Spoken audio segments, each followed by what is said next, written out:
मध्ये आता म्हणजे 13 तारखेपासून म्हणजे 13 सप्टेंबरपासून ते 19 सप्टेंबरपर्यंत राज्यात उघाड राहणार आहे.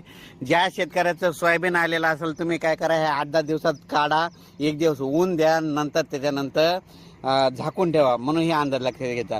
पण त्याच्यानंतर राज्यामध्ये परत पुन्हा 20 तारखेला परत पाऊस सुरू होणार आहे म्हणून हे देखील सर्व शेतकऱ्यांना लक्षात घ्यायचं. पण राज्यामध्ये 12 तारखेपासून तर 20 सप्टेंबरपर्यंत हवामान कोरडं राहणार आहे. विशेष म्हणजे पश्चिम महाराष्ट्रात कोरडं राहणार आहे.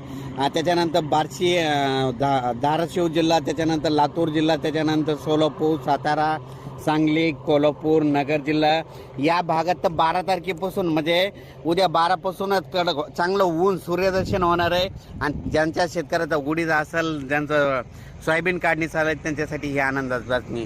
राज्यात सांगायचं झालं तर आज देखील म्हणजे आज आहे 11 सप्टेंबर, आज पूर्व विदर्भ या भागात पाऊस म्हणजे तुरळक ठिकाणी चालू राहणार आहे म्हणून हा अंदाज लक्षात घ्यायचा.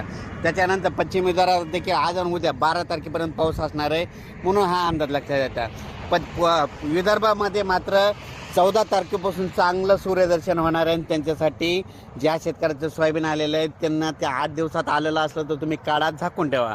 नसता परत शेतकऱ्याला सांगू इच्छितो तुमच्यासाठी परत म्हणजे सोयाबीन काढणीसाठी शेतकऱ्याला यावेळेस वरून राज्य चान्स देणार आहे, म्हणजे विश्रांती घेणार आहे, सोयाबीनच्या वेळेस विश्रांती घेणार आहे म्हणून हा अंदाज लक्षात येतात. सर्व शेतकऱ्याला सांगू इच्छितो सोयाबीन काढणीच्या वेळेस वरून राज्य विश्रांती घेणार आहे म्हणून हे देखील लक्षात घ्यायचं. आणि परत एक तुम्हाला एक सांगू इच्छितो राज्यामध्ये म्हणजे महाराष्ट्रामध्ये जायकवाडी धरण आहे. उद्याच्याला म्हणजे उद्या 12 तारखेला मध्यरात्री 100% भरणार आहे.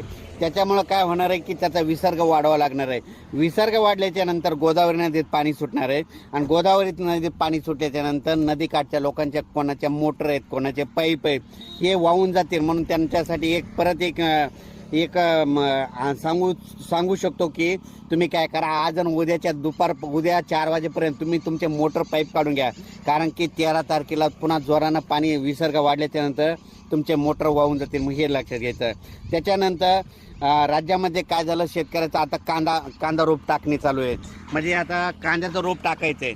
ह्या कांद्याचं रोप टाकायचं असेल तर शेतकऱ्याला पाऊस नको आहे. मग हा पाऊस पडला तर शेतकऱ्याचं नुकसान होतं.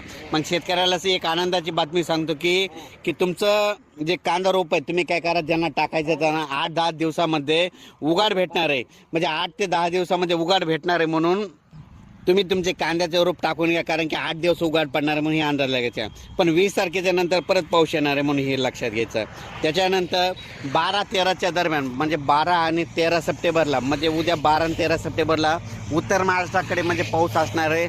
म्हणजे खूप मोठा नाही पण पाऊस पडणार आहे, म्हणजे भाग बदलत पडणार आहे म्हणून हा अंदाज लक्षात घ्या. राज्यात सांगायचं झालं तर म्हणजे महाराष्ट्रामध्ये म्हणजे सगळीकडं ह्या म्हणजे 11, 12 आणि 13च्या दरम्यान विखुरलेल्या स्वरूपाचा पाऊस आहे. लय काय मोठा पाऊस पडणार नाही म्हणून हे अंदाज लक्षात घ्यायचा.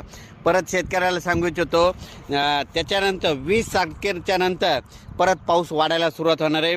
आणि परत आणखीन एक सांगतो की यावर्षी दसऱ्यामध्ये पाऊस देखील येणार आहे म्हणून हे देखील लक्षात घ्यायचं. पण शेतकऱ्याची सोयाबीन काढण्यासाठी उघाड देणार आहे. आणि मी तुम्हाला एक व्हिडिओच्या माध्यमातून सांगतो, ज्या शेतकऱ्याचं सोयाबीन काढायला येणार आहे, कधी ऊन पडणार आहे, कधी पाऊस येणार आहे हे तुम्हाला अगोदर सांगत जाईल आणि तुमचं भविष्यात मात्र नुकसान होऊ देणार नाही म्हणून हे अंदाज लक्षात घ्यायचा.